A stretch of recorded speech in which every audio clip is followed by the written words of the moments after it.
I know that trade and tariffs have been an issue, or the tariffs have been an issue that you've long been a proponent of. We heard from the president yesterday, but what do you think is going to happen with China?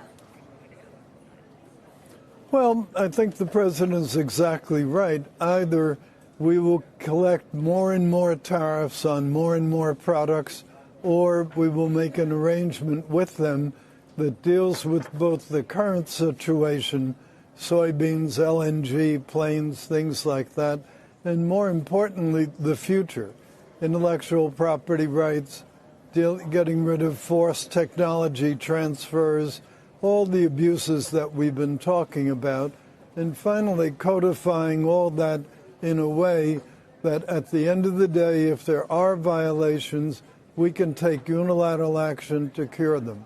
Unless we have all that in a package, doesn't make sense to go ahead.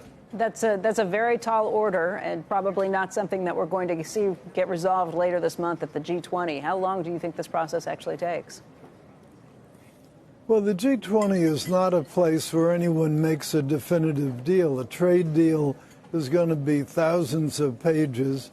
At the G20, at most, it'll be a 40,000-foot level, some sort of agreement on a path forward. It's certainly not going to be a definitive agreement. The markets have been anticipating that a deal will eventually get done, although I will say there's been more death that's kind of seeped into things in the last month or so. What's your thought? Do you think there ultimately is a deal between the United States and China? Well, I think there eventually will be. Even shooting wars end in negotiations. So I think eventually this will end in negotiation. But, you know, the markets get a little too jumpy and a little too trigger-happy. When we were having the tete-a-tete with Mexico, people were getting hysterical. Oh, my God, tariffs on Mexico, sky has fallen. It only took a few weeks, and now we have a resolution that appears likely to help solve the border crisis and also did not involve big tariffs. So I think what people have to learn to do, judge this administration by results. Don't judge it by interim sound bites. Interim sound bites are not how you make big things happen. You did bring up the idea of comparing these trade wars to actual fighting wars. Ash Carter is here, the former Secretary of Defense, and he just said we've been at war kind of nonstop. That's the way things work today. Do you anticipate, with the president's admiration of tariffs and how effective he thinks they are as a tool, do you anticipate that this is kind of going to be a constant trade war that we're dealing with from here on out, too? Well, no, think about what has actually happened.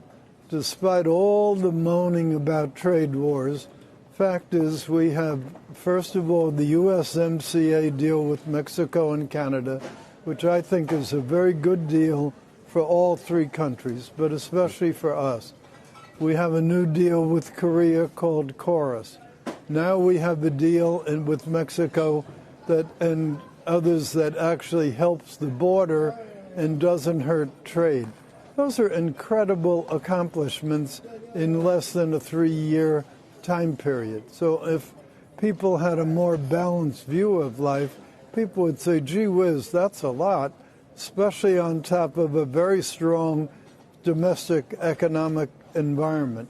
So I think that people, it's easy to get mired down in this little worry, that little worry. Look at the big course. Look at what's really happening.